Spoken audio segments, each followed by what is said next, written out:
اللہ کی لاٹھی، اس کا کیا مطلب ہوتا ہے؟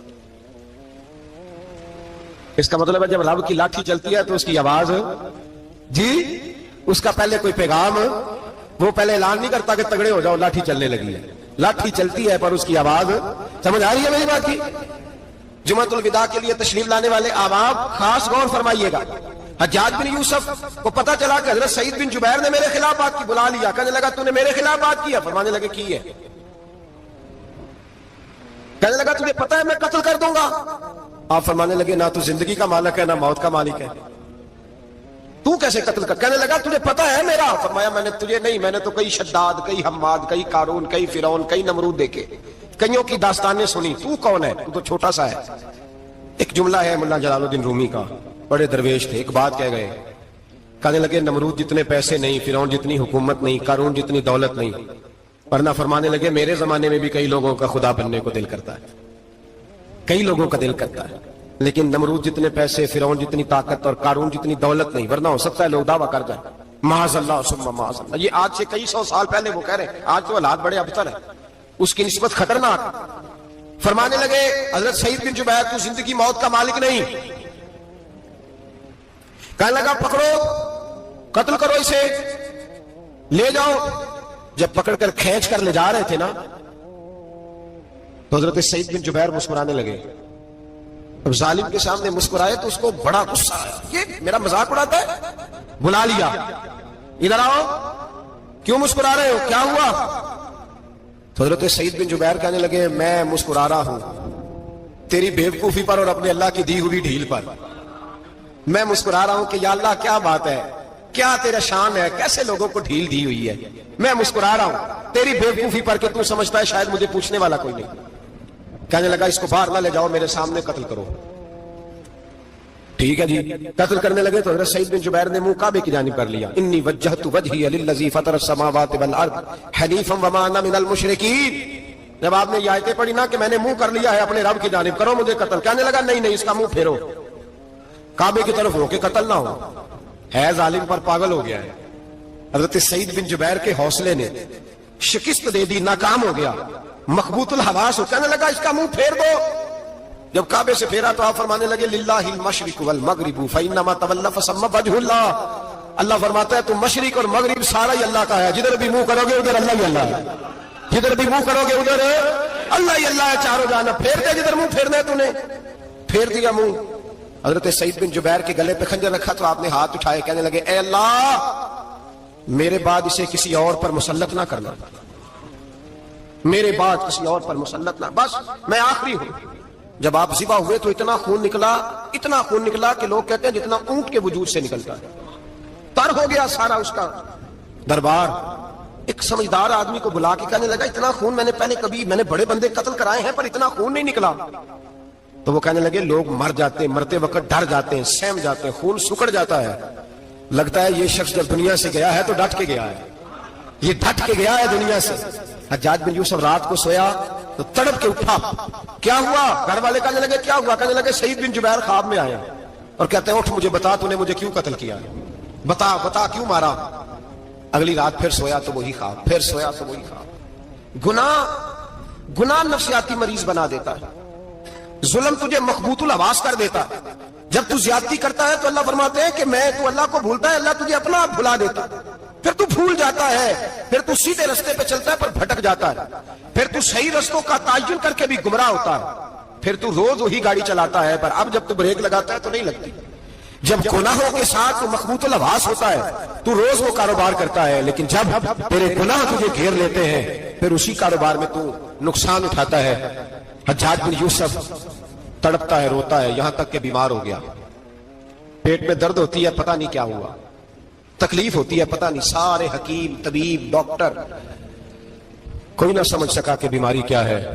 جو بیماریاں خدائی ہوتی ہیں ان کا لوگوں کو پتا، جو آزمائشیں رب کی جانب سے ہوتی ہیں وہ ڈاکٹروں کے ہتھے نہیں چڑھتی. جو تکلیفیں اللہ دیتا ہے ان کا حکیم طبیب علاج نہیں کر پاتے. مشکل اور شفا اسی وقت ہوتی ہے جب اللہ دینا چاہے، اور جب رب ہی دینا نہ چاہے تو بڑے بڑے ڈاکٹر کہتے ہیں کہ ہمارے بس کی بات نہیں رہی. بغداد سے حکیم آئے، پیٹ دیکھا، کہنے لگے نہ تیرے معدے میں کوئی دقت ہے، نہ تیرے جگر میں، نہ کسی اور جگہ، ماجرا کیا ہے؟ ایک آخری علاج ہے، آخری، وہ کیا؟ گوشت کا چھوٹا سا ٹکڑا دھاگے کے ساتھ باندھ کے منہ میں ڈالا اور پھر ایک باریک سا تنکا لے کے اس کو اندر ڈالنے لگے گلے میں. وہ گوشت کا ٹکڑا جب حلق کے اندر اتر گیا، اس حکیم نے واپس کھینچا تو کیسے ایسی بدبو آئی جیسی کبھی سونگی نہ تھی.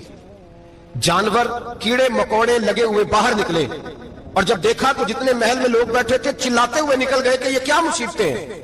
حکیم بھی اٹھ کے دوڑنے لگا.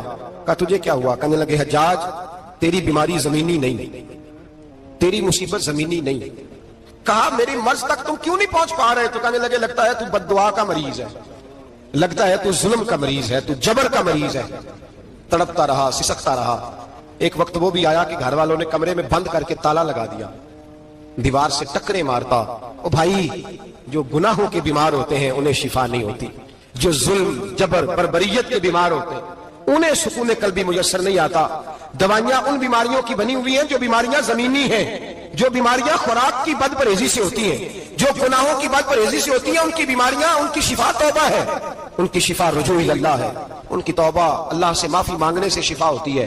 حجاج جب مرنے لگا تو بلایا، یہ رنگ بھی ذرا ملاحظہ کیجیے گا، 2-4 قریبیوں کو بلایا. پتا ہوتا ہے نا اپنے کرتوتوں کا آدمی کو، پتا سارا ہے سردار کو کیتیاں دا پتا ہوتا ہے سارا. بلا کے کہنے لگا جب میں مر جاؤں تو مجھے رات کو دفن کرنا. کیوں بھائی، عورت ہے؟ کہنے لگا نہیں، رات کو دفنانا. ٹھیک ہے، رات کو دفنا دیں گے. پھر کہنے لگا جب صبح ہو جائے تو صبح ہونے سے پہلے پہلے میری قبر زمین کے برابر کر دینا، نشان مٹا دینا. کہا وجہ؟ تو کلمہ پڑھتا ہے، حضور کا حکم ہے کہ قبر کم از کم ایک بالش، ایک گیٹ اونچی ہونی چاہیے زمین سے کم از کم، تو تیری قبر مٹا دے. وجہ؟ پتا ہوتا ہے اپنے ظلموں کا. کہنے لگا مجھے پتا ہے لوگ میرے مرنے کے بعد میری قبر بھی نہیں چھوڑیں گے. دنیا میں تو میرے جبر کی وجہ سے کوئی آ نہ سکا، لیکن میری قبر بھی لوگ جنازوں میں باتیں شروع کر دیتے ہیں. جنازوں میں نے ایسی بھی داستانیں سنی ہیں کہ کوئی مرا تو لوگ جوتوں کا ہار قبر پہ ڈالا ہے. نہیں بھائی، تو جب زندہ تھا تو تیرے جبر ظلم کی وجہ سے نہیں کو بول سکا. ایک تو ہے قیامت میں حساب ہوگا، یہاں دنیا میں حساب ہونے لگتا ہے. اتنی لمبی زبانیں لوگوں کی لٹک کر مرتے وقت باہر نکل آتی ہیں. دعا کریں، جمعہ ہے، اللہ تعالیٰ ایمان کی موت عطا فرمائے. دعا فرمائے رب تعالیٰ اللہ تبارک و تعالیٰ توبہ کر کے جانے کی توفیق عطا فرمائے. جاگے اور سنے اور دعا کرے، اے اللہ تو ہمیں ظلم سے ویسے ہی محفوظ فرما. اگر ہم زیادتی کرنے لگے تو اے اللہ ہمیں اس سے منع فرما، ہمیں اس سے تو یہ توفیق دے کہ ہم باہر آ جائیں اس گناہ سے. میرے بھائی، ایک تو دنیا میں سزا ہے، پھر قیامت کی سزا ہے، اور وہ زیادہ سخت ہے، وہ زیادہ سخت ہے. ہم لوگوں نے نا ہیلے بہانے بڑے بنائے ہوئے ہیں. بینک کے ساتھ کاروبار کرنے والا کہتا ہے نہیں مجبوراً لیا ہے، مجبوراً. مر رہا تھا تو آخری لبوں پہ تھا تو جائز ہے، جائز ہے. اس وقت جب تجھے کھانے کو لقمہ نہ لگے تو حرام کھانا بھی جائز ہے. کیا دقت تھی؟ کیوں اللہ رسول کے مقابلے میں کھڑا ہوا تو؟ کیوں سود کا دھندا کیا؟ کیا تکلیف تھی؟ کہاں تو الجھ گیا تھا؟ ہم جان بوجھ کے اپنے لیے جہنم کٹھی کرتے ہیں، پھر کہتے ہیں سکون نہیں زندگی میں. کہاں سکون آئے گا؟ کیسے آئے گا؟ ہم نے خود آگ لگائی ہے چمن میں اپنے. جو قیامت کی سزا ہے، میرے نبی پاک علیہ السلام نے فرمایا رب تمہیں سامنے کھڑا کرے گا. اور کس طرح کھڑا کرے گا؟ فرمایا لوگوں کے وجود سے کپڑے اتر جائیں گے، زمین اس طرح دہکے گی جس طرح تانبا زمین پہ رکھا جائے اور آگ جلائی جائے. تانبا دیکھا آپ لوگوں نے؟ یہ بھی گرمی گزری ہے نا، تو فرش پر جب سورج پڑتا تھا تو ننگے پاؤں چلا نہیں جاتا تھا. صحیح کہہ رہا ہوں؟ ننگے پاؤں، بچے کا پیر زمین پہ لگتا تو چیخ اٹھتے، کہتے ہیں وہ جل گیا پیر. حالانکہ یہ فرش دنیا کے، اور اگر تانبے کے اندر خاصیت ہے کہ اگر کوئی دھات جلدی اور زیادہ گرم ہوتی ہے تو وہ تانبا ہے. میرے نبی نے مثال دی تو اس کی دی جو سخت تھا، فرمایا تانبے کی طرح زمین تپائی جائے گی اور پھر ننگے پاؤں رب تمہیں کھڑا کرے گا. آج سورج کی پشت تمہاری جانب ہے، قیامت میں منہ تمہاری جانب ہوگا. نیزہ آپ نے دیکھا ہوگا، نیزہ ہوتا تھا. فرمایا یہ جو تم نیزے دیکھتے ہو صرف 1.25 نیزے کے برابر سورج قریب آ جائے گا اور پھر اللہ تمہیں سامنے کھڑا کر کے تم سے سوال جواب کرے گا. اور حضور نے کہہ دیا ہے تو اب کسی نعت خواں کے کہنے سے بات بدل سکتی، کسی پیر کے کہنے سے جملہ بدل سکتا، کسی خطیب کے کہنے سے فکر نہ کرنا وہ سامنے جنت پڑی ہے. اب بات بدل سکتی. خدا کی رحمت پر بھروسہ رکھنا ضروری ہے، نبی پاک کی شفاعت کی امید رکھنا، بولیے. لیکن جو حضور نے بیان کیا ہے اس کو ماننا بھی یہ بھی ضروری ہے. میرے نبی پاک نے فرمایا اللہ تم سے حساب لے گا اور اللہ پوچھے گا، تم نے جواب دینا ہے. حضور کس شے کا؟ فرمایا جو پہنتے ہو اس کا جواب نہیں دینا، جو کھاتے ہو اس کا جواب نہیں دینا, جو اللہ کے راستے میں دیتے ہو اس کا جواب, باقی ہر شے کا جواب دینا ہے. ادھر جو پلاٹ ہے اس کا بھی جواب دینا ہے, اور جو وہ جو بچوں کو پیسے بتائے ان کا بھی جواب دینا ہے, جو چھپائے ہیں ان کا بھی. ثم لتسألن یومئذ عن النعیم, جو کمیٹی اپنے محلے میں ڈالی ہے اس کا بھی جواب دینا ہے, جو سسرال کے علاقے میں ابا جی سے چوری ڈالی ہوئی ہے اس کا جواب بھی, سب کا جواب دینا ہے, تمام حساب کتاب. اور اللہ فرماتے ہیں میں سامنے کھڑا کر کے ہر سوال کا تجھ سے جواب, تجھے ہر سوال کا جواب صاحب. اچھا یہ جو بڑے لوگ تھے وہ حساب سے ڈرتے تھے, ہم چھوٹے لوگ ہیں ہم حساب سے ہم نہیں ڈرتے, ہم کہتے ہیں دیکھی جائے گی. بڑے لوگ جو تھے وہ حساب سے, حضرت ابوبکر صدیق دعا کرایا کرتے تھے, دعا کرو اللہ مجھ سے حساب نہ پوچھے. حضرت عمر فاروق رضی اللہ تعالیٰ عنہ اپنے بیٹے سے کہتے تھے بیٹا اپنے باپ کے لیے رحمت کی دعا کرنا, میں درگزر والا ہوں, میں حساب والا کوئی نہیں. بڑے لوگ ڈرتے تھے, بڑے لوگ. حضرت عثمان غنی قبر پہ کھڑے ہوتے تھے تو داڑھی آنسوؤں سے بھیگ جاتی.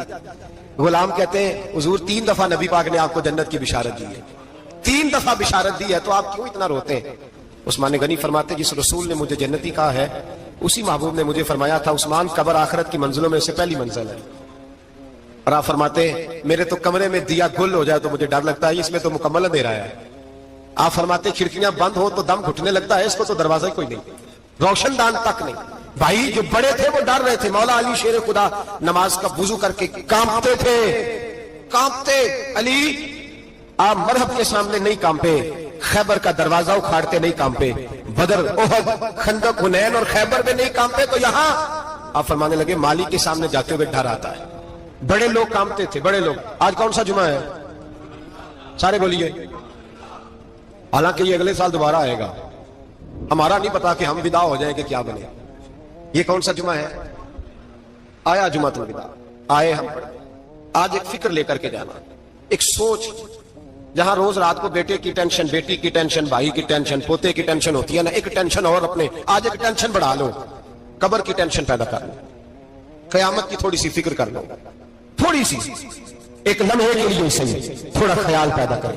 حضرت حسن بصری نام سنا ہوا ہے نا, یہ حضرت علی کے شاگرد ہیں, نبی پاک کے گھر میں آ جاتے تھے کئی دفعہ, بچے تھے جب. حضرت حسن بصری تابعی ہیں, فرماتے ہیں خانہ کعبہ میں عمرہ کرنے گیا, طواف کعبہ کر رہا تھا تو بڑا عجیب منظر ہوا, رات کی تنہائی ہوئی. اس وقت کئی دفعہ طواف بند بھی ہوتا تھا, اس لیے ایک رش کم ہوتا تھا تو رات کو سب سو جاتے. کہتے رات ذرا گہری ہوئی تو لوگ اپنا اپنا خیمہ لے کے جاتے تھے. اب تو ہوٹل ہے نا تو خیمے لگتے تھے, لوگ خیمہ لے کے جاتے تھے, جہاں جگہ ملتی تھی خیمہ لگا کے رہتے تھے. فرماتے میں رات کو سویا خیمے میں, ایک دردناک آواز آئی, میٹھی ہے دھیمی ہے پر درد بڑا ہے. کوئی رونے والا رو کے کہتا ہے اللہ حساب قیامت میں مجھ سے نہ لینا, اے اللہ تنہائی میں جتنا مرضی حساب لینا پر لوگوں کے سامنے نہ لینا. اور پھر کہتا ہے اللہ فضل تو تب کرے جب تو میرا حساب پوچھے ہی نہ. پھر چند منٹ گزرے تو پھر وہ رونے لگا, میرے کانوں میں آواز آئی, کہنے لگا اے اللہ حساب تو ان کا لیا جاتا ہے جو حساب کے قابل ہوتے ہیں.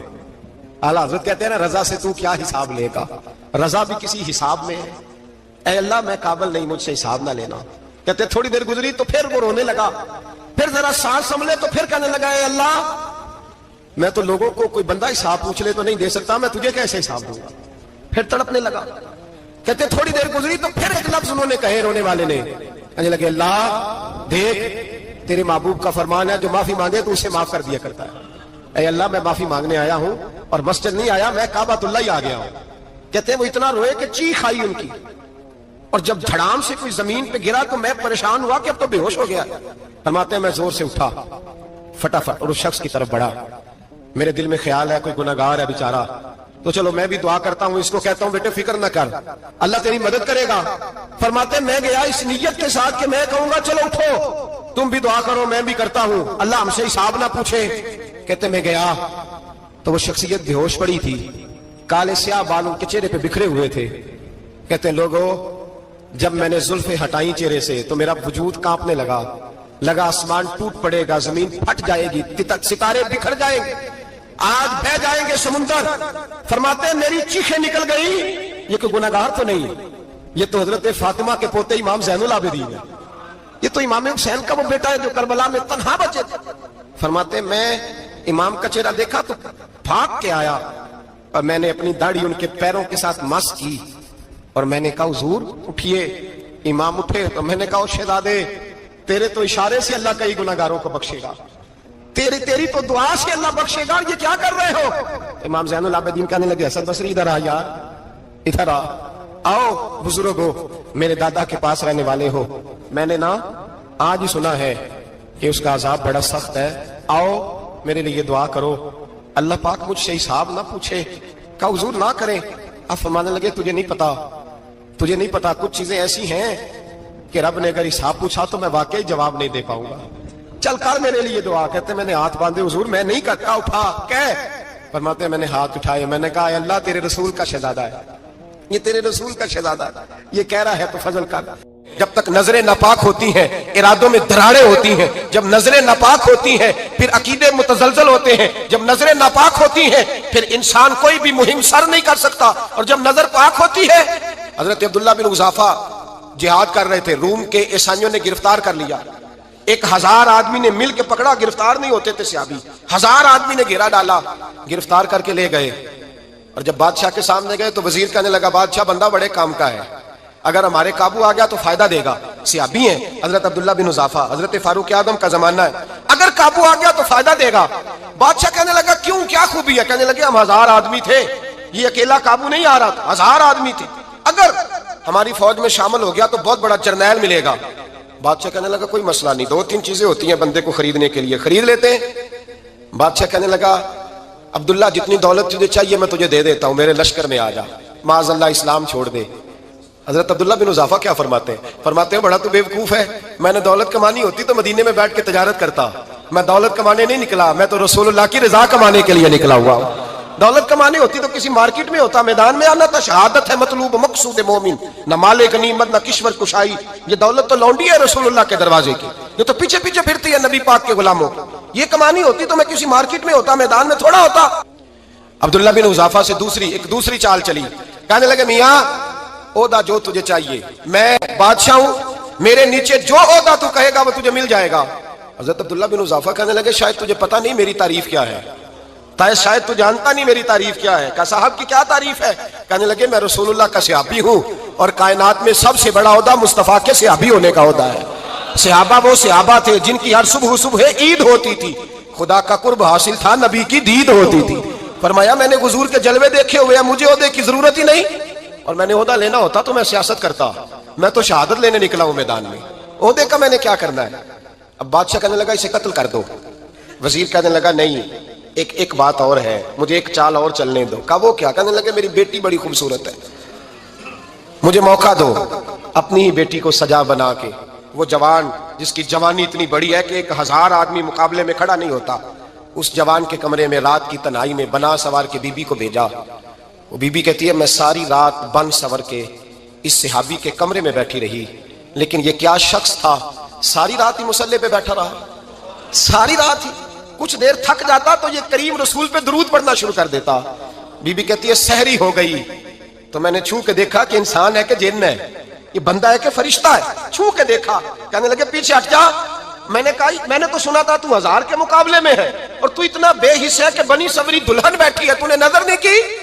عبداللہ بن حذافہ، بی بی کہتی ہے نظر پھر نہیں اٹھائی، نظر پھر جھکی ہوئی ہے۔ کہنے لگے بی بی میں مجبور ہوں، اب میرے اوپر کوئی غسل نہیں چلتا، میں نے جلوہ والضحیٰ کا دیدار کیا ہوا ہے، اب میری نگاہوں میں جچتا نہیں کوئی، اس لیے کہ جیسے میرے سرکار ہے ایسا نہیں کوئی، کبھی بھی اب نہیں کسی کا میرے اوپر جادو چلتا، میں نے مصطفیٰ کو، اور کہا ذرا پیچھے ہٹ کے بیٹھ، مجھے میرے رسول نے غیر محرم سے بچنے کا حکم دیا ہے، ذرا پیچھے ہٹ کے بیٹھ۔ سحری کا وقت تھا، وہ بی بی کہتی ہے اس نوجوان کے جملے میرا سینہ چیر گئے، کلیجہ پھٹ گیا، چیخ نکلی، میں کفر کے عالم میں روئی۔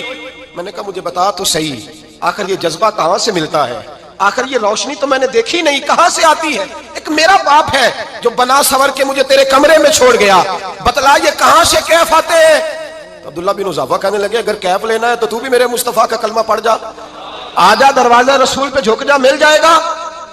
سویرے دروازے پہ باپ آیا بیٹی سے رزلٹ لینے، دروازہ کھولا تو بیٹی نقاب پہنے باہر آئی۔ باپ کہنے لگا کیا بنا؟ کہنے لگی پیچھے ہٹ جا، تو غیر محرم ہے، کافر ہے، میں مسلمان ہوں۔ اس نے کہا کیا ہوا؟ کہنے لگی تیرے جیسے کو باپ کہوں، تیرے جیسے کو جو مجھے استعمال کر رہا تھا، میں تجھے باپ نہیں مانتی، میں اب رسول والی ہو گئی ہوں، میں حضرت فاطمہ کی کنیزہ ہو گئی ہوں، میں اب نبی کریم کی خادمہ ہوں، خبردار میرے قریب نہ آنا۔ یہ دعو بھی ناکام ہوا۔ اب حضرت عبداللہ بن حذافہ کے سامنے موت کھڑی کی، ایک کڑا میں تیل گرم کیا، کہنے لگے تجھے اس میں جلایا جائے گا۔ حضرت عبداللہ بن حذافہ رضی اللہ تعالیٰ عنہ جب جلنے کے قریب ہوئے تو رونے لگے۔ روم کا بادشاہ کہنے لگا شاید ڈر گیا ہے، کہنے لگے اب سمجھ آئی ہے، اب تجھے پتہ چلا ہے، چلا آ جا۔ حضرت عبداللہ بن حذافہ کہنے لگے تو کافر ہے، تیری کافروں والی سوچ ہے، اس لیے نہیں رویا کہ موت سے ڈر گیا ہوں، میں تو اس لیے رویا ہوں کہ ایک جان ہے وہ نبی پاک پہ قربان ہو رہی ہے، کاش رب مجھے 1000 جان دیتا، میں ساری مصطفیٰ پہ قربان کر دیتا۔ فاضل بریلوی فرماتے ہیں کروں تیرے نام پہ جان فدا، نہ بس ایک جان 2 جہاں فدا، اور میرا 2 جہاں سے بھی نہیں جی بھرا، میں کروں کیا کہ کروڑوں جہاں نہیں۔ اور میاں صاحب فرماتے ہیں وہ کچا رنگ للاری والا جیڑا چڑھدا لیندا رہندا، اے عشق تیرے دا رنگ محمد چڑھ جائے پھر نہیں لیندا، عشق تیرے دا رنگ محمد چڑھ جائے پھر اے نہیں لیندا۔ میرے بھائی وہ روم کا بادشاہ کہنے لگا دنیا میں نے بھی بڑی دیکھی ہے، پر جیسے پاک صاف مصطفیٰ کے غلام دیکھے ایسا میں نے کوئی نہیں دیکھا۔ او بھائیو، نظر پاک ہو، روح پاک ہو، مزاج پاک ہو، پھر انسان بڑے بڑے کام کرتا ہے، پھر وہ مہمات کو سر کرتا ہے، پھر وہ صرف ایک گھر کے لیے نہیں، وہ ملت کے لیے فائدہ مند ہوتا ہے، پھر وہ گھرانوں کو لے کر چلتا ہے، پھر وہ بڑے بڑے معاشرے تشکیل دیتا ہے۔ میرے رسول کریم صلی اللہ علیہ وسلم نے پاک صاف ذہن کے لوگ تیار کیے۔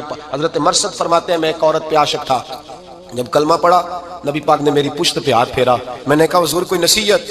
نبی پاک نے فرمایا نظر کو پاک رکھنا۔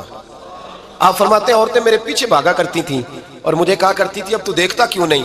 تو میں نے کہا پتا مجھے بھی نہیں، مصطفیٰ کی ایک نظر ہوئی ہے، رب نے سارے محل کو چہل دور فرما دیے، سارا کچھ ہی بدل گیا۔ ملت کے جوانوں یاد رکھو اس بات کو، یہ پاکیزگی، یہ نظر، یہ پاکیزگی، یہ مزاج، یہ انسان سے بڑے کام کرا لیتی ہے، اور اگر تیری نظر ناپاک رہتی ہے پھر تو کچھ نہیں کر سکتا، پھر تیری زندگی ایک ایسے قید خانے میں قید ہو گئی ہے جو تجھے 2 قدم بھی نہیں چلنے دے گی۔ سب سے پہلے مزاج کی پاکیزگی، اور دوسرا اصلاح معاشرہ کے لیے اہم درس یہ ہے اپنے آپ کو پاک صاف رکھیں، ذہنی طور پر، نظریاتی طور پر، اور دوسرا درس یہ ہے میرے بھائی ظلم اور زیادتی سے بچیں، پاک صاف رہ کے وقت شروع کریں، اور کسی جگہ بھی کوئی زیادتی، کوئی ظلم، میرے نبی کریم صلی اللہ علیہ وسلم کے مزاج کو اگر آپ دیکھیں گے نا، ہمارے معاشرے میں آج سب سے زیادہ زیادتی پتہ کون سی ہوتی ہے؟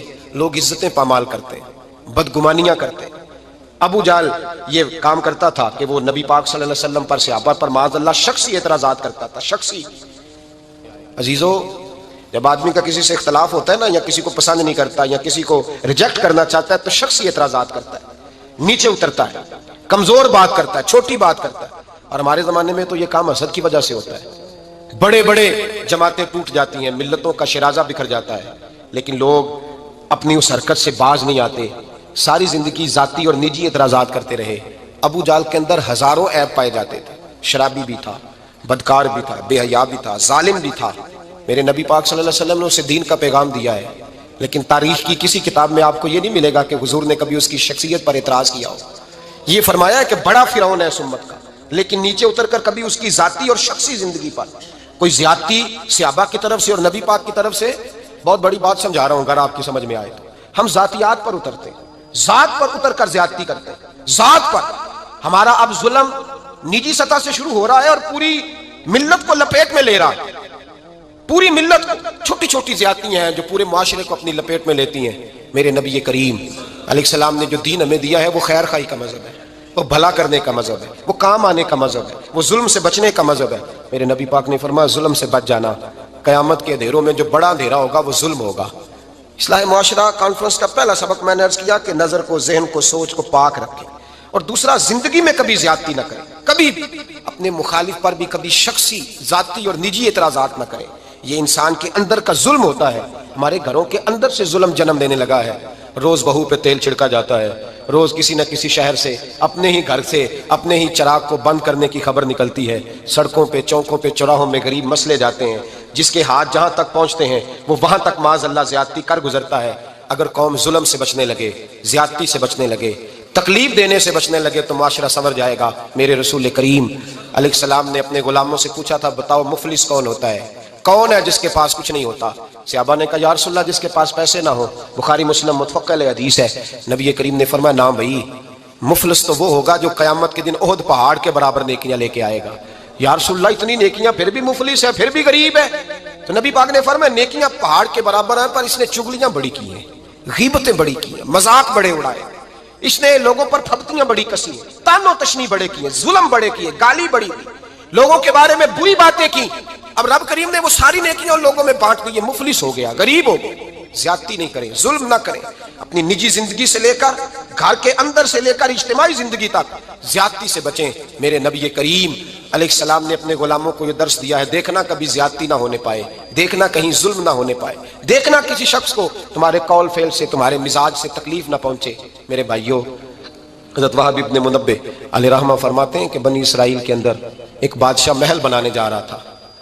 محل، آج بھی جس آدمی کی سوسائٹی کے اندر 2-4 قلعے، 2-4 ایکڑ کسی غریب کے آ جائیں، وہ یہاں تو اسے دھمکاتا ہے یا بلیک میل کرتا ہے، کچھ نہ ہو سکے تو پھر قتل ہی کرا دیتا ہے معاذ اللہ۔ اور یہ خبریں عام ہمیں سننے پڑھنے اور دیکھنے کو ملتی ہیں۔ بادشاہ محل بنانے جا رہا تھا، ایک غریب بی بی رہتی تھی، اس کی جھونپڑی بادشاہ کے محل کے نقشے میں آتی تھی۔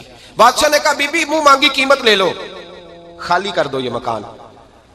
بزرگوں کو اپنے جھونپڑیوں سے بڑی دلچسپی ہوتی ہے، بچے سوسائٹیوں میں چلے جاتے ہیں، ابا جی کہتے ہیں مجھے گاؤں میں رہنے دو، میرا یہیں دل لگتا ہے، مجھے اس گھر سے دلچسپی ہو گئی۔ اماں کہنے لگی بادشاہ میں یہاں بیاہ کے آئی تھی، خامد انتقال کر گیا، اولاد اللہ نے دی نہیں، میں پکا ہوا پھالوں، گر جاؤں گی تو تیرا ہی ہے، لیکن مجھے اس آشیانے میں رہنے دے، یہ گھونسلہ میں نے تنکا تنکا کر کے بنایا ہے، مجھے رہنے دے، نہ مجھے نکال۔ کہنے لگا میرا نقشہ خراب ہوتا ہے۔ بی بی سارا دن مکان میں بیٹھی رہتی کہ میری جھونپڑی ٹوٹ نہ جائے، ظالم کی نظر میں آ گئی ہے کہیں میرا یہ آرزوؤں کا محل چکنا چور نہ ہو جائے، سارا دن ڈیوٹی کرتی۔ بادشاہ نے بھی 2-4 سپاہی کھڑے کر دیے، جب گھر سے نکلے تو بلڈوز کر دینا، مکان کو گرا دینا۔ وہ خاتون کتنی دن بندہ بیٹھ سکتا ہے؟ ایک دن سر شام گھر سے نکلی، 2-1 گھنٹے کے بعد واپس آئی تو مکان گر گیا تھا، دیوار بن گئی تھی۔ حضرت وہب ابن منبہ فرماتے ہیں بس اس نے دعا کی، اس نے دعا کی تو رب کریم نے وہ شہر سارا تباہ کر دیا۔ اس بی بی نے 2 جملے کہے تو الٹ پلٹ دیا وہ سارا شہر۔ میرے نبی کریم علیہ السلام نے فرمایا جب مظلوم کے ہاتھ دعا کے لیے اٹھتے ہیں تو عرش کا مالک آسمان سے کہتا ہے کھول دے سارے دروازے، اس کے بیچ کوئی پردہ نہیں رہنا چاہیے، آنے دے، مظلوم ہے، اس پر ظلم ہوا ہے، ظلم ہوا ہے۔ لوگ کہتے ہیں میں بے چین رہتا ہوں صاحب، مولانا صاحب، پیر صاحب، وہ گھر کے کونے سے چیخنے کی آواز آتی ہے، کوئی دم مل جائے، کوئی تعویذ ہو جائے، کچھ ایسا ہو جائے کہ بچت ہو جائے، کوئی ایسی پھونک لگ جائے کہ آرام آ جائے۔ تو میں کہتا ہوں بھائی اگر بڑے دم کرانے سے بھی فرق نہیں پڑا، اگر بڑے تعویذ لینے سے بھی چیخیں باندھنی ہوئی تو ذرا ٹٹول کے دیکھ لو، کہیں کسی یتیم کی آہیں ہی نہ دفن ہو وہاں، کہیں کسی غریب کا گوشت تو نہیں دبا لیا، کہیں کسی کو لوٹ کے تو دیوار نہیں بنا لی، کہیں کسی کا مکان پہ قبضہ کر کے تو نہیں بنایا۔ اگر لوٹ اور حرام کا مال ہو تو پھر چیخیں بند نہیں ہوتی، پھر سکون سے سویا نہیں جاتا، پھر وہاں آرام کی نیند نہیں آتی۔ حضرت وہب ابن منبہ فرماتے ہیں بی بی آئی اور آ کر کے اس نے جب دیکھا میرا گھر ٹوٹ گیا ہے، محل ٹوٹ گیا ہے، حالات بدل گئے ہیں، وہ خاتون آتی ہے اور میرے بھائی دعا کی تو اس نے انداز ہی بدل کے رکھ دیے۔ مکان سے نکلی تو مکان ٹوٹ گیا، اور فرماتے ہیں واپس آئی تو ہاتھ پھیلا کے پتہ کیا کہتی ہے؟ کہتی اے اللہ میں تو موجود نہیں تھی، بتا تو کہاں گیا تھا؟ تو بھی موجود نہیں تھا، میں تو نہیں تھی، پر تو کہاں تھا؟ بس رب کریم نے حضرت جبریل کو حکم دیا، فرمایا یہ بستی الٹ دو، ساری تباہ کر دو، یہ لوگ نہیں رہنے چاہیے، جو ظلم تو سہتے ہیں بغاوت نہیں کرتے، نہیں رہنے چاہیے۔ صاحب طبقات کہتے ہیں میرے مصطفیٰ کریم سید عالم صلی اللہ علیہ وسلم کے وصال ظاہری کے ایام قریب آئے تو حضور نے سرخ پٹی باندھی، تیز بخار ہے نبی کریم کو، 2 صحابہ سہارا دے کے مسجد میں لائے، نبی پاک علیہ السلام کو بظاہر سہارا دے کے لایا گیا۔ کریم رسول نے لوگوں کو جمع کیا، حضور آج کیا ہونے والا ہے، آج کیا کہا جائے گا، آج کس لیے میٹنگ بلائی ہے؟ نبی کریم کے کل صحابہ جب مسجد میں جمع ہوئے تو کھچا کھچ مسجد بھری ہے۔ وصال ظاہری سے چند یوم پہلے کی بات، نبی پاک نے فرمایا آج تمہیں کوئی جہاد کی ترغیب نہیں دینی، آج کوئی نیا پیغام نہیں دینا، آج تمہیں بتانا ہے کہ رب نے اپنے بندے کو اختیار دیا ہے، چاہے تو دنیا میں رہے، چاہے تو اس کی بارگاہ میں حاضر ہو جائے۔ اس عبد نے بارگاہ ربوبیت کی طرف لوٹنے کا ارادہ کر لیا ہے۔ حضرت صدیق اکبر رونے لگے تو صحابہ نے کہا تمہیں کیا ہوا؟ کہنے لگے سمجھ نہیں رہے، کسی کی بات نہیں کر رہے، نبی پاک تو اپنی بات فرما رہے ہیں، اس نے جانے کا ارادہ کر لیا۔ سنیے میرے بھائی، محبوب پاک نے فرمایا بھائی کسی شخص کو میری طرف سے کوئی تکلیف پہنچی ہو تو بدلہ لے سکتا ہے، بدلہ لے سکتا ہے، کسی کو تکلیف پہنچی ہو۔ صحابہ پھوٹ کے رونے لگے، محبوبہ کرم ہی کرم ہوا ہے، رحمت ہی رحمت آئی، آپ کے بارے میں گمان کرنے والا بھی دائرہ ایمان سے نکل جائے گا۔ حضور آپ کیا فرما رہے ہیں؟ فرمایا نہیں بھائی اٹھو۔ پیچھے سے جناب عکاشہ بن محسن اٹھے، ہاتھ کانپتے ہیں، آگے بڑھے، کہنے لگے یا رسول اللہ ایک جنگ کے موقع پر آپ نے درہ مارا تھا، ننگی پیٹھ پر صفیں سیدھی کراتے. بات دل میں رہ گئی ہے, میں نے بدلہ لینا ہے. نبی کریم نے فرمایا بلال دوڑ کے جاؤ, فاطمہ کے گھر درہ پڑا ہے, درہ لاؤ. سیدنا بلال حبشی کہتے ہیں میں گیا, دستک دی, سیدہ طیبہ طاہرہ حضرت فاطمہ فرمانے لگی بلال کیسے آئے ہو؟ اماں جی وہ درہ چاہیے تھا. سیدہ کو تشویش ہوئی, کہنے لگے بلال نہ تو جنگ پہ جانا ہے, نہ جہاد ہے, نہ کوئی ایسا موقع ہے, حضور کی تو طبیعت مبارک بظاہر بڑی علیل ہے, درہ کیا کریں گے؟ حضرت بلال عرض کرنے لگے اماں جی ایک صحابی بدلہ لینے لگے ہیں, صاحب طبقات نے جملے لکھے ہیں, کہتے ہیں بی بی صاحبہ نے درہ بھی دیا اور امام حسن حسین کو بھی باہر نکالا. فرمانے لگی عکاشہ سے کہنا 100 درے مارے, ان 2 شہزادوں کے جسم پر نبی پاک کے قریب نہ جائے, میں نے 2 بچے پیدا ہی اپنے محبوب پر قربان کرنے کے لیے کیے, ان کو لے جا. حضرت بلال کہتے ہیں میں 2 شہزادے لے کے آیا, اور جب دروازے میں میں لے کے پہنچا تو نبی پاک نے دیکھا تو آنکھوں میں آنسو آ گئے. فرمایا ان کو بٹھا دو, مجھے پتا ہے فاطمہ نے کیا کہہ کے بھیجا ہے. حضرت سیدنا بلال فرماتے ہیں درہ میں نے جناب عکاشہ کو دیا. حضرت عکاشہ درہ لے کے آگے جو بڑھے تو حضرت ابوبکر صدیق نے ان کے پیروں پہ ہاتھ رکھا. فرمایا عکاشہ میری طرف آ یار, مجھے مار درے, نبی پاک کے قریب نہ جا.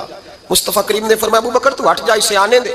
فرماتے ہیں میں چند قدم آگے گیا تو مولا علی شیر خدا نے میرے پیر پہ ہاتھ رکھا, کہنے لگے عکاشہ سوچ تو صحیح تو کیا کر رہا ہے؟ حضور نے فرمایا علی ہٹ جاؤ, میرا اور ان کا معاملہ ہے. جناب عکاشہ آگے بڑھ رہے, نبی کریم نے فرمایا میں اپنی امت کو درس دینا چاہتا ہوں, خبردار خبردار زندگی میں تمہارے ہاتھ سے زبان سے کسی کو تکلیف نہ پہنچنے پائے, خبردار. یاد رکھنا وہ معاشرے بگڑ جاتے ہیں, وہ معاشرے تباہ کر دیے جاتے ہیں جہاں ظلم ہوتا ہے, جہاں زیادتی ہوتی ہے, جہاں لوگوں کو ستایا جاتا ہے. محبوب کریم کے قریب آئے حضرت عکاشہ, کہا حضور میری پیٹھ ننگی تھی, آپ بھی ذرا کپڑا ہٹائیے. نبی کریم نے پیٹھ سے کپڑا ہٹایا. جناب عکاشہ نے درہ جو اٹھایا تو صحابہ کی چیخیں نکلی. حضرت عکاشہ نے درہ دور پھینکا, حضور کے بطنے اطہر سے لپٹ گئے, چومنے لگے, کہنے لگے حضور وہ تو صفیں سیدھی کراتے لگ گیا تھا, آپ نے کہاں مارا تھا؟ یا رسول اللہ میں تو بہانہ بنا رہا تھا کہ جاتی دفعہ مجھے وجود چومنے کا موقع نصیب ہو جائے, مجھے یہ موقع نصیب ہو جائے. میرے حبیب نے فرمایا جس نے جنتی دیکھنا ہو میرے عکاشہ کی زیارت کر لے. بھائی ظلم کا دروازہ کھلا ہوا اور لوگ بھول جاتے ہیں زیادتی کرتے ہوئے, وہ بہو سے ہی کیوں نہ کریں, وہ اپنے گھر کے بھول جاتے ہیں کہ شاید پوچھنے والا کوئی نہیں, شاید میزان نہیں لگے گا. ایران کے بادشاہ نے اپنے بیٹے کو پڑھانے کے لیے ایک استاد صاحب کا بندوبست کیا. استاد صاحب کو کہا کہ میرے بچے کو دین پڑھائیے, میں چاہتا ہوں کل اس نے عنان حکومت کو سنبھالنا ہے تو یہ دین سے آگاہ ہو جائے, اس کو کچھ سکھائیے پڑھائیے. بہت نیک بزرگ بڑے درویش عالم پڑھانے لگے, اسباق مکمل ہو گئے, دین کے اسباق قرآن مجید پڑھایا, احادیث طیبہ کا درس دیا, اصول فقہ سے روشناس کرایا. جب بچے نے مکمل تعلیم حاصل کر لی اور آمین ہو گئی, دستار ہو گئی, فارغ ہو گئے, تو پھر ایک دن استاد صاحب نے کہا بیٹے کل تم نے ضرور آنا ہے, کچھ بات کرنی ہے. شہزادہ گیا ملنے استاد صاحب سے. استاد صاحب نے کنڈی لگا لی, ہاتھ میں درہ پکڑ لیا, مار مار کے پورے وجود کو زخمی کر دیا. کوئی غلطی نہیں, کوئی بات نہیں, مارا. اب بچہ آیا آ کے بادشاہ سلامت سے کہا کہ ابا جی سمجھ نہیں آئی, بڑا مارا ہے استاد. تو سیانے تھے نا بادشاہ, یہاں تو قاری صاحب روز کٹہرے میں کھڑے ہوتے ہیں, مولوی صاحب آپ نے میرے بچے کو کیوں مارا ہے؟ آپ 8000 کے مولوی ہیں, میرا کئی کروڑ کا بچہ ہے, سویرے بدل لیں گے. خبردار آپ نے بچے کو ہاتھ لگایا, اپنی حیثیت میں رہے معاذ اللہ. جو قومیں استادوں کو کٹہروں میں کھڑا کرتی ہیں وہ ترقی نہیں کر پاتی, جو استادوں کو کٹہروں میں روز کھڑا کرتے ہیں.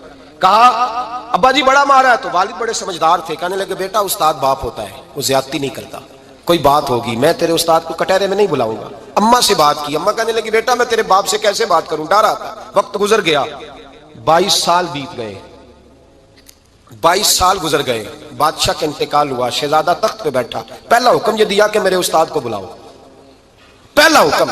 استاد جی بوڑھے ہو گئے تھے, چھڑی کے اوپر ٹیک لگا کے آئے اور بھویں سفید ہو کے جھک گئی تھیں, یوں آنکھ کھول کے بڑی مشکل سے دیکھا, کہنے لگے شہزادے حکم ہو. کم میں شہزادہ نہیں, اب میں بادشاہ بن گیا ہوں.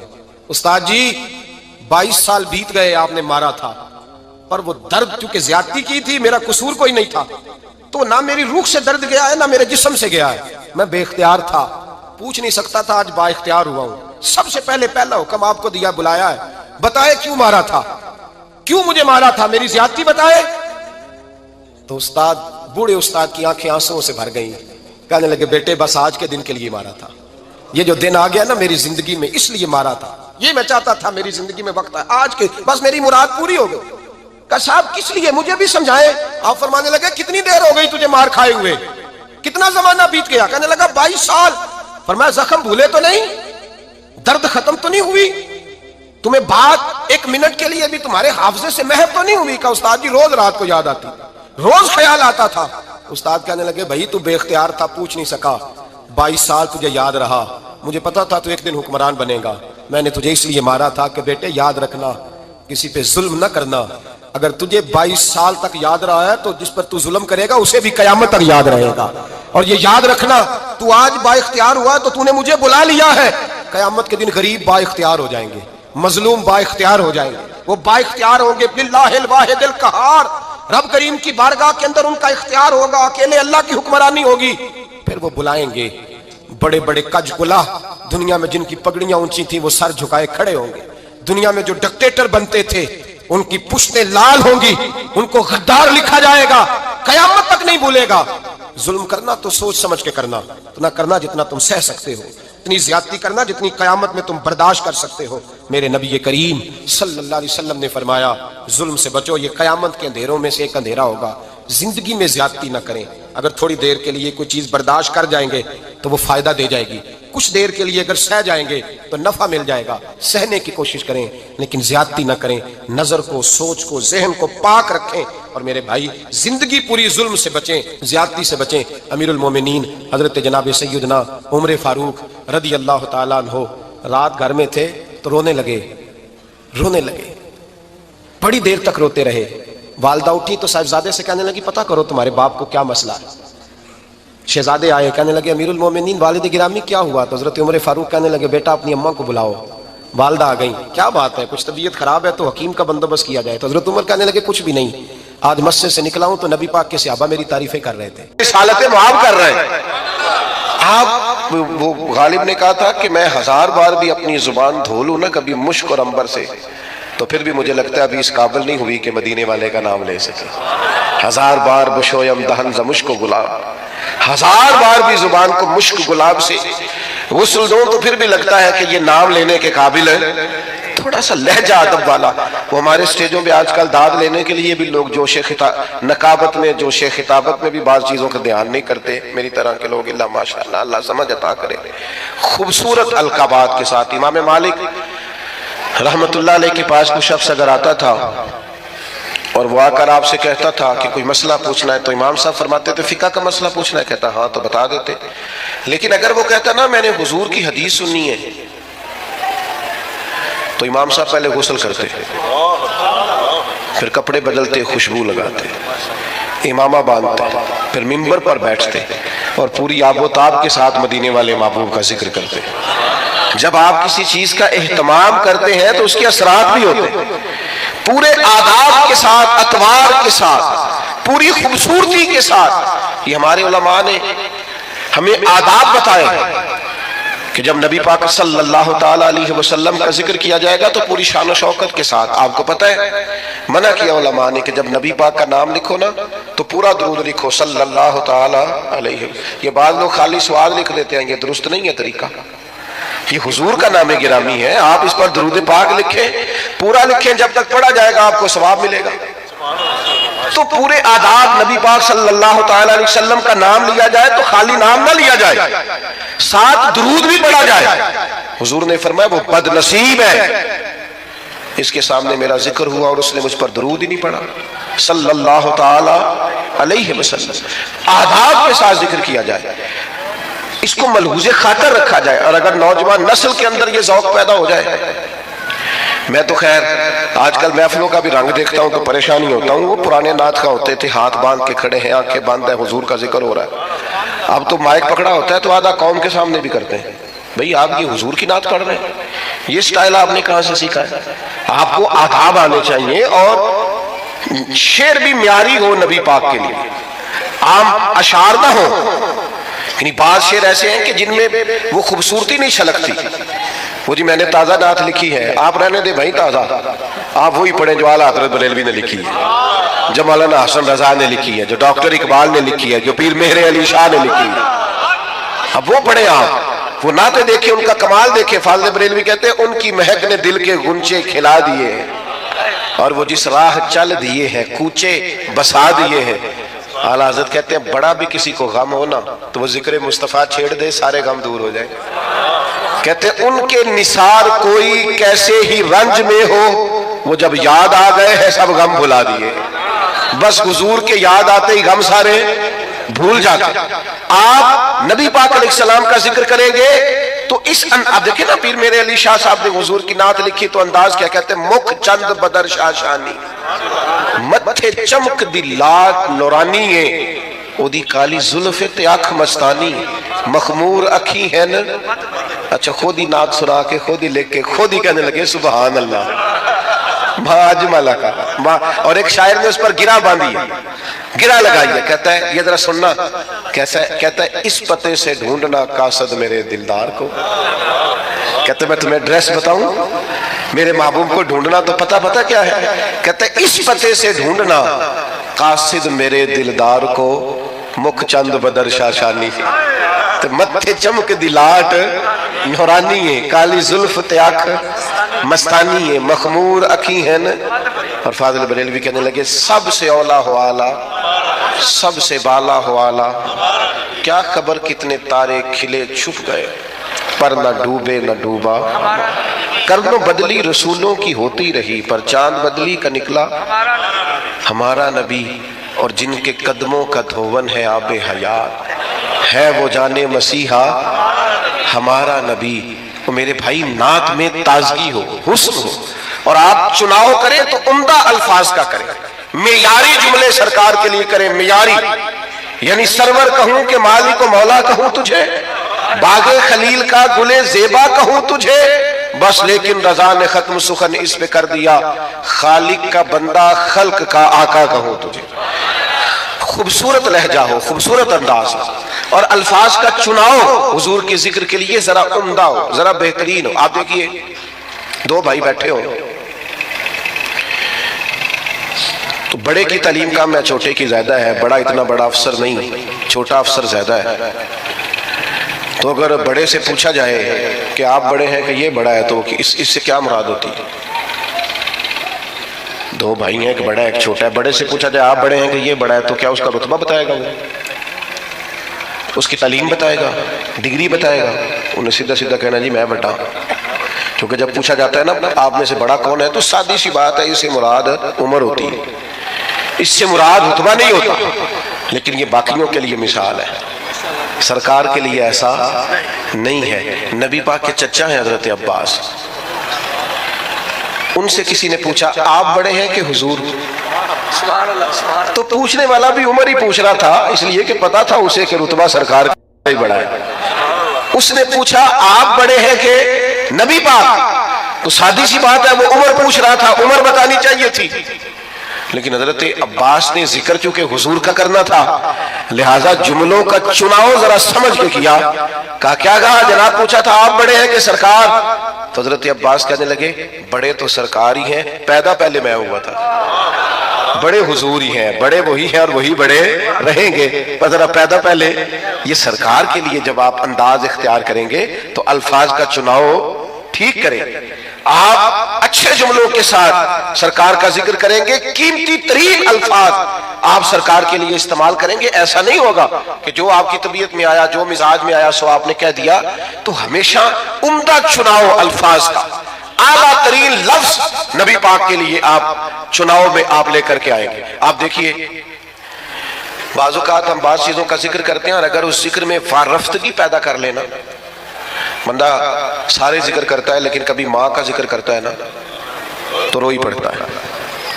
سارے بندہ روز تذکرے کرتا ہے لیکن کبھی باپ کو یاد کرتا ہے تو اس کا ذکر عام روٹین میں نہیں کرتا، اس کے ذکر میں بھی کیفیت بن جاتی ہے. حضور کا جب ذکر کریں تو صرف آپ کا ظاہری وضو نہ ہو، آپ کے لہجے کا بھی وضو، آپ کے لفظ شیرینی کی طرح میٹھے ہو، جملے خوشبودار ہو. آپ ہمیشہ اعلیٰ پائے کے الفاظ کا چناؤ کر کے حضور کا ذکر کریں. کبھی بھی کمزور لفظ سرکار کے لیے استعمال نہ کریں اور کسی صورت نہ کریں. حضرت ابوبکر صدیق رضی اللہ تعالیٰ عنہ نے نا نبی پاک علیہ السلام کا جب کلمہ پڑھا تو یہ مکے میں بریکنگ نیوز دوڑ گئی.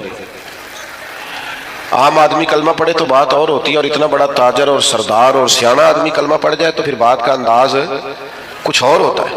میری طرف توجہ ہے آپ حضرات کی؟ اب تو میرا مضمون ہی مکمل ہو گیا ہے. پر کچھ دوست بڑے پکے تھے، ان کی بڑی پکی دوستی ہے موبائل کے ساتھ، یارانہ بڑا پکا ہے۔ مجھ سے ایک دفعہ ایک دوست نے پوچھا کہ کچھ اللہ بتائیں کوئی وظیفہ کو میں نے کرنا ہے، تو میں کہتا ہوں 20 منٹ موبائل نو ہاتھ نہیں لانا، تو وہ بھی بس ہسیا ہی سی جی میں تسی نہیں ہسے سارے، منی کوئی نہیں ہو 20 منٹ موبائل کے بغیر ہم نکال لیں، یہ کیسے ہو سکتا ہے؟ یہ ممکن نہیں۔ بہرحال آمدام برسر مطلب مضمون جو میں نے بیان کیا کرنا تھا وہ سارا کر چکا، اب تو بات اینڈ پہ پہنچ گئی، تو اب بھی میرا دل کر رہا ہے کہ بعض دوست موبائل نہ دیکھیں مجھے دیکھیں، تو چلو جاتی دفعہ صحیح، اللہ آپ کو جزائے خیر عطا فرمائے، اللہ برکات۔ ڈاکٹر حضرات نے پتہ کیا کہنا شروع کیا ہے؟ ڈاکٹر کہتے ہیں کہ موبائل تکیوں کے نیچے رکھ کے نہ سوئیں۔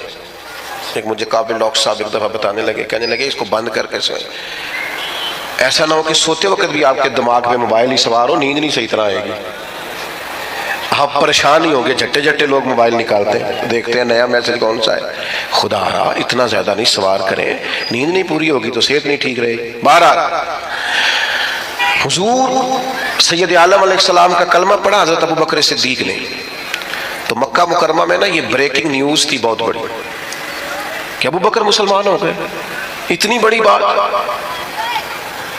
بڑی انفرادی خبر دوڑ گئی۔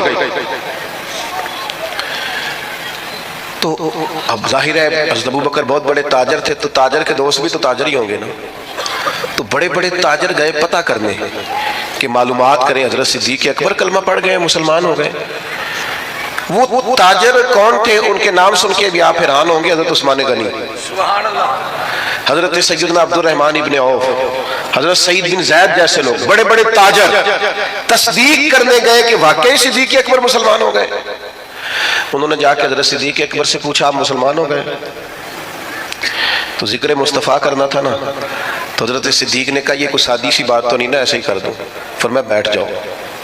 بیٹھ گئے۔ پھر جناب علامہ اسماعیل حقی رحمۃ اللہ علیہ نے لکھا ہے، اس خوبصورتی سے ذکر کیا حضرت صدیق نے نبی پاک کا، اس معنویت سے ذکر کیا، اس ذوق سے ذکر کیا، اس شان سے نبی پاک کا ذکر کیا کہ وہ جو صرف خالی پتہ کرنے آئے تھے نا کہ آپ مسلمان ہوئے ہیں کہ نہیں، وہ سارے کہنے لگے ابو بکر ہمیں بھی ساتھ لے جا، ہم نے بھی حضور کا کلمہ پڑھنا، ہم ذکر اس طرح کریں، ہم تذکرہ اس طرح کا کریں، ہمارا لب و لہجہ اس طرح کا ہو، ہمارا انداز اتنا انوکھا اور شاندار ہو، اپنے بچوں کو ساتھ بٹھا کے رات حضور کا ذکر کریں، سرکار کی حدیثیں یاد کریں۔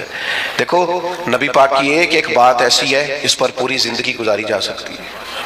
ایک فرمان عام حدیث ہے، سب کو یاد ہے، عام ہے معاشرے میں، حضور نے فرمایا مومن وہ ہے جو اپنے لیے پسند کرے اپنے بھائی کے لیے بھی وہی پسند کرے۔ سب کو آتی ہے نا؟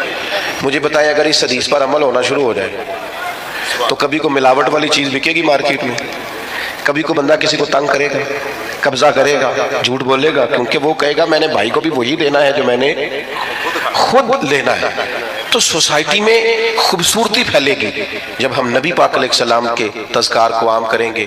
ہم نے اپنے دیواروں، اسکولوں کی دیواروں پر مختلف بزرگوں کے، مختلف اسکالرز کے اور مختلف دانشوروں کے اقوال لکھے ہوتے ہیں، یہ سارے سرکار سے فیض لے کے بات کرتے ہیں، جتنے بھی مسلمان صوفیاء۔ نبی پاک کی ہر بات حکمتوں کا خزانہ ہے، نبی پاک علیہ السلام کا ہر فرمان شانے رکھتا ہے۔ بس اپنی زبان کا غلط استعمال کبھی نہ کریں، فضول نہ بولیں، ادھر ادھر وقت ضائع کرنے سے بہتر ہے اس زبان کو ذکر مصطفیٰ پہ لگائیں، تاکہ یہ زبان جب بولے تو پھر ہمارے لیے ذخیرہ آخرت جمع کرے۔